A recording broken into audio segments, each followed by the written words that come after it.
is Colston here, and it is not Tea Shop Monday. No. Today is the last official day on the calendar that we use here in the US. The last day of the year 2021. And we will be moving in tomorrow at midnight 01 into January 1st, 2022. So I wanted to give a couple of updates. I've had a couple questions lately about what happened to my podcast. And so it's not dead. It's not dead. Sometimes we just have to take care of ourselves before we have material, for one, to talk about. But also, I was kind of conflicted on, there was a huge difference between the first podcast and then the two that followed. And so I'm always open for feedback. So anyone who is willing to share or has already shared, thank you, right? I do totally appreciate that. And in my own work on myself the last 6 or 7 weeks, just kind of a lot of self-reflection and analysis, and revisiting the original purpose of the podcast. And I feel I have swayed a little bit in a direction that, while informational, you can read most of that stuff in a book. And I really do kind of pride myself on my ability to be able to be authentic and open about things, for hopefully to help somebody out, right? So one of the things I want to talk about today, just because it is the new year, or about to be the new year, there's a lot of, we used to have a joke at every gym I've either gone to or worked out at, that, January and February, it's always a busy time at the gym because all those New Year's resolutioners who are like, I'm going to exercise, I'm going to get back in the gym. And they do, and it doesn't stick, for the most part.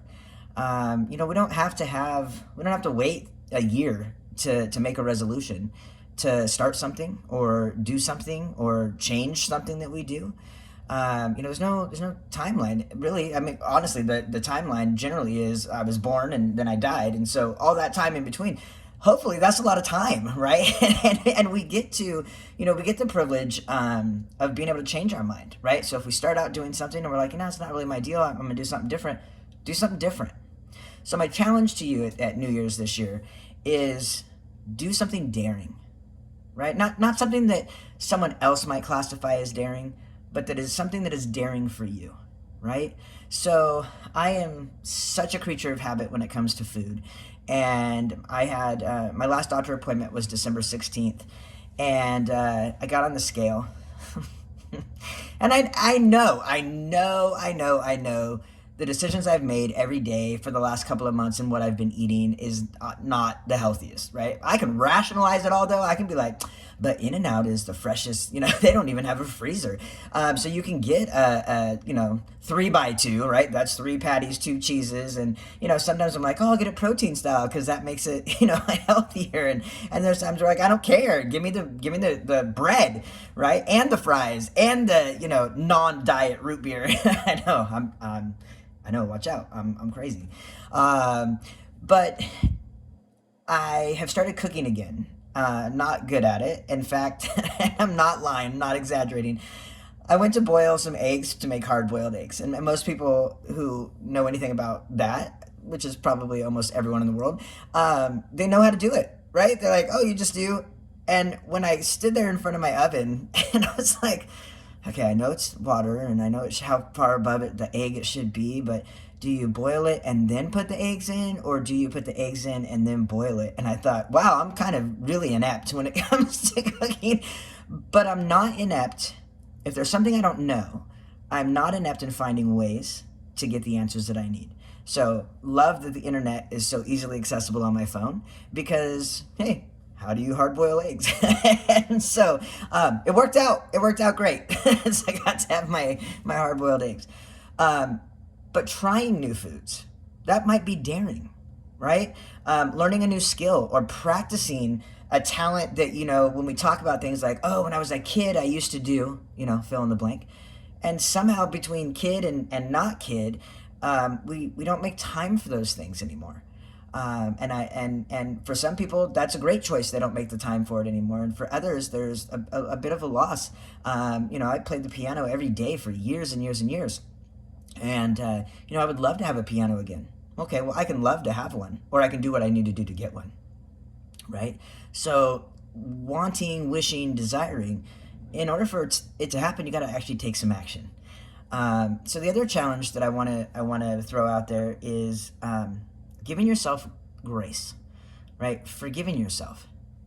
Sometimes we're the toughest critic on our own lives, right? And so when I say forgive yourself, it may start with forgiving yourself for being so critical of yourself, right? Expectations are high, and the ones we set and that maybe others set for us. And so as I'm out doing yard work today and cleaning up the backyard because Maui has demolished everything. In fact, I hear her demolishing something now. Anyway, I'm out there and it comes across my phone that Betty White has passed at 99 years old. And the first thing, of course, is music pops in my head. It's like, we're gonna party like it's 1999. Yeah, I'm old. I'm old. Sorry, not as old as Betty White was, right? So, in honor of the amazing Betty White, who I believe we can learn so much from, just looking at resiliency, perseverance, and perspective. In high school, she wrote a play, and she cast herself as the lead. Good for you, right? There may be, some people may look at that, oh, she's arrogant or she's this and this. What other people think of me is not my business. If I get too caught up in what I think others might think about me, I get stuck, right? And then I'm in a rut. And I got a life to live. I can't do it in the rut, right? So also Betty White, she began acting 3 months out of high school. So abilities were not defined for her by age, right? So it's not I'm too young for that or I'm too old for that. That's never been in her vocabulary. In the 1940s, right? So she was told that she was not photogenic. And I'm like, for some people that would be crushing, right? Not Betty, not Betty. She didn't allow others' opinions to curb her progress. And what a great way to think and to live and to act and react and respond. Someone may be critical of me. I'm not going to let that curb my progress. In 1952, she actually became one of the rare, female producers, and earned an Emmy nomination for it. Right, 1952. 1954, she had the Betty White Show. Think about 1954 historically, what was going on in the world, and just the injustice that was happening in the U.S. Alone. And so with her show, several of the TV stations in the South expressed not only upset, but they threatened to pull the show off the air because she was including a talented tap dancer named Arthur Duncan, who happened to be black. Betty White had what most people would consider to be 2 failed marriages before entering into her 3rd marriage. Betty White was capable of loving others and being loved in return. And for me, that has hit home recently with a documentary that I watched. My friend my friend Cheryl had mentioned it to me. Cheryl and I grew up as kids together in San Bernardino, and we haven't talked in 30 years, right? And so the power of the internet, the power of Facebook. And so we've been able to just, reminisce on stuff and fill in blanks, right? Like as a kid, I remember this happening. Oh yeah, that thing, and then this happened. Really? That did? I don't remember that at all. And being able to reconnect and ground, right, with things is amazing. And she had suggested I watch a documentary called Believer and mentioned that it was from Imagine Dragons, right, the band. And I was like, oh my gosh, I love Imagine Dragons. And she's like, really? So, yes. I didn't know anything about that. And so if you're looking to learn something new, check out Believer with Imagine Dragons. I think that honestly, that documentary is what's going to be the push for me to restart my podcast. Just, little teaser for you. So, still with Betty White, 1970s, right? So Mary Tyler Moore Show was actually looking to cast a character that they were describing as an icky, sweet Betty White type. And they ended up casting Betty White, right? Like the real deal, like the real thing. And her character, was described as, she's kind of cloyingly sweet on the surface and something of a dragon underneath. And I think this is like with a tinge of nymphomania. Like, well, if we think about the shows we've watched over the years, right? And in the 1990s, Sex and the City came out. And so Betty White was just, I mean, she was already doing this stuff in the character as Sue Ann Nivens, who, Sex and the City wouldn't get to these topics until the late 1990s. I mean, that's 70, 80, 90, that's 20 years, right? So I've heard her be described as, ahead of her time. She was ahead of a lot of things. And the one of my most favorites is she didn't have a problem moving out of her comfort zone. She used to share in interviews over the last, 10, 15 years that she's not afraid of death, she's not afraid of dying. And you can see, at least the public view of what you can see in her life, she lived her life focused on what she could do. She found loopholes to do things that others wouldn't be brave enough to do. And her life was not dictated by fear. That's a big, big deal. We have every right to feel fear. It's a feeling. We have no choice. Feelings pop up whenever they decide. They come with a message. And I often talk to people that, feelings are not good or bad. They just are. And I know it sounds a little zen, but it's true. And feelings arise, and when we notice them, there's a message with them. And it's something we should pay attention to. If I go to cross the street and I look to the left and I look to the right and there's no cars and I go to step out, but all of a sudden I feel fearful. And then I think I need to look again, and there's a truck, right? Step back off the curb. I could have died not paying attention, right, to the fear. So fear's not necessarily a bad thing until it limits or paralyzes us from moving forward. So in an interview, I loved it because, most of Betty White's quotes are hysterical, and she's definitely a comedian. But she had said, kindness and consideration of somebody besides yourself, I think that keeps you feeling young. I really do. And I thought, wow, I hope at 90 I feel young, just, maybe 5 minutes of the day. But she's definitely onto something there. And I got to tell you, when I was little, The Golden Girls, I loved it. Loved that show. And I came across a friend, Brandy, who had posted today a photo of, the 4 stars of The Golden Girls. And now that Betty has passed, the 4 of them are reunited. And I thought, wow, what an interesting perspective on that,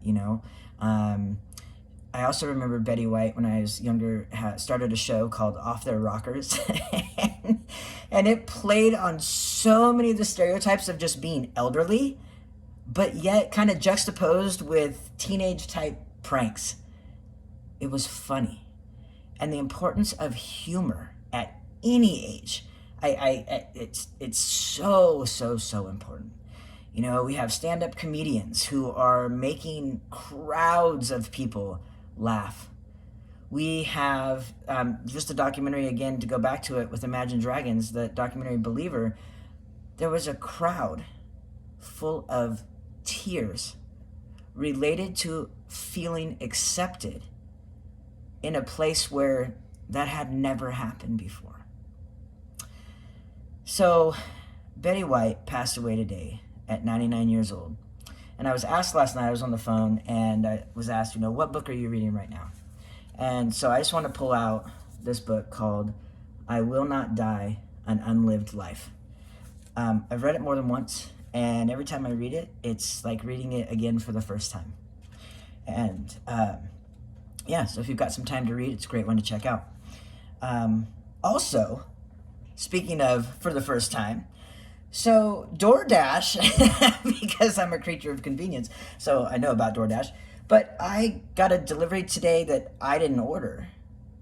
And I had no idea that you could send something to someone that you don't even live in the same city with, right? Like DoorDash delivery was all ordered. So anyway, I have to give a shout out to Cheryl, because DoorDash delivery came today. It's New Year's. And Cheryl hooked me up with I know people are probably cringing like, oh, Jägermeister, that's disgusting. I love it. I absolutely love it. So for the new year, I am gonna pour a shot glass, also from a friend. She gave me 4 of these Moscow Mule shot glasses for my housewarming party a while ago. So I'm gonna grab my chaser out of the fridge. I know people might, oh, it's Monster. You're supposed to use Rockstar. You're supposed to use, I don't care. You use whatever you use, right? We're going into a new year, and no matter where we're at in our world right now, we get to decide. We do. We can be influenced by things, we can be encouraged by things, we can even be held back by things. Things like people's opinions, the media's coverage, whatever topic, it's infinite, right? But today is the last day of 2021, and tomorrow will be the start of 2022. And for that, I would like to cheers, those of you who are drinking whatever, and Happy New Year.